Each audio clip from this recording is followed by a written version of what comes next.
Évangile de Jésus-Christ selon saint Jean 5, 1, 16. À l'occasion d'une fête juive, Jésus monta à Jérusalem.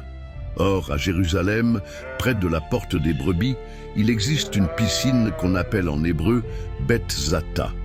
Elle a 5 colonnades, sous lesquelles était couchée une foule de malades, aveugles, boiteux et impotents. Il y avait là un homme qui était malade depuis 38 ans. Jésus, le voyant couché là, et apprenant qu'il était dans cet état depuis longtemps, lui dit : « Veux-tu être guéri ?» Le malade lui répondit : « Seigneur, je n'ai personne pour me jeter dans la piscine quand l'eau est agitée. Et pendant que j'y vais, un autre descend avant moi. » Jésus lui dit : « Lève-toi, prends ton lit et marche. » Et aussitôt, l'homme fut guéri. Il prit son brancard, il marchait.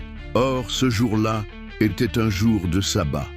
Les Juifs dirent donc à cet homme que Jésus avait remis sur pied : « C'est le sabbat, il ne t'est pas permis d'emporter ton lit. » Il leur répliqua : « Celui qui m'a guéri m'a dit : prends ton lit et marche. » Ils l'interrogèrent : « Qui est l'homme qui t'a dit : prends ton lit et marche ?»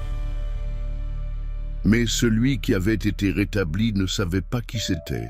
En effet, Jésus s'était éloigné, car il y avait foule à cet endroit.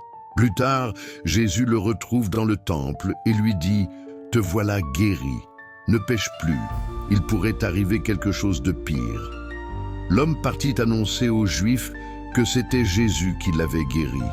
Et ceux-ci persécutaient Jésus parce qu'il avait fait cela le jour du sabbat. Acclamons la parole de Dieu.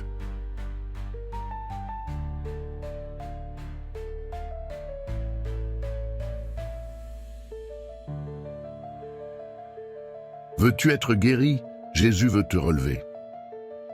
Explication du passage pour aujourd'hui. Dans cet évangile, Jean 5, 1, 16, Jésus rencontre un homme malade depuis 38 ans, allongé près de la piscine de Beth Zata. Ce lieu était réputé pour guérir ceux qui s'y plongeaient lorsque l'eau bouillonnait. Mais cet homme est seul, incapable d'y entrer à temps. Jésus lui pose alors une question qui peut surprendre. « Veux-tu être guéri ?» 1. Jésus nous voit et nous rejoint dans nos souffrances. L'homme n'a rien demandé à Jésus. Pourtant, il est remarqué au milieu de la foule. Cela nous rappelle que, même quand nous nous sentons oubliés, Jésus nous voit. Il connaît nos blessures, nos fardeaux et nos blocages. Et 2. Une question qui demande une réponse intérieure. Cet homme est malade depuis longtemps. A-t-il encore l'espoir d'un changement ? Parfois, nous nous habituons à nos situations difficiles, à nos blessures ou à nos échecs. Jésus nous invite à une décision. Voulons-nous vraiment guérir, avancer et être transformés ? 3. Un appel à la foi et à l'action. Plutôt que de l'aider à entrer dans la piscine, Jésus lui dit : « Lève-toi, prends ton brancard et marche. » Et immédiatement, l'homme est guéri. Mais cette guérison exige de lui un pas de foi, se lever et avancer. De même, nous devons croire à la parole de Jésus et poser des actes concrets, même quand cela semble difficile. 4. L'opposition religieuse, un cœur fermé à l'amour. Les chefs religieux ne se réjouissent pas de cette guérison. Ils reprochent à l'homme de porter son brancard un jour de sabbat. Cela nous montre que l'on peut parfois être plus attaché aux règles qu'à l'amour de Dieu. Jésus nous invite à une foi vivante, qui libère et guérit, plutôt qu'à une religion enfermée dans la rigidité. 5. Une guérison complète, corps et âme. Plus tard, Jésus retrouve l'homme et lui dit : « Ne pêche plus, il pourrait arriver quelque chose de pire. » Cela signifie que la guérison ne concerne pas seulement le corps, mais aussi l'âme.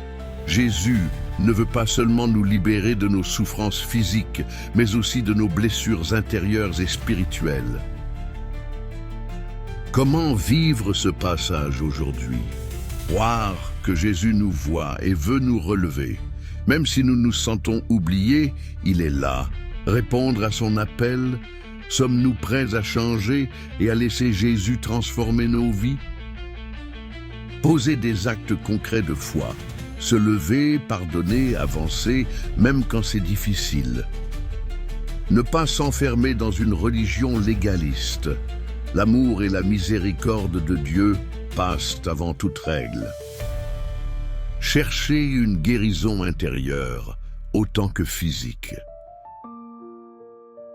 Jésus veut nous libérer de nos blocages spirituels, autant que de nos souffrances visibles.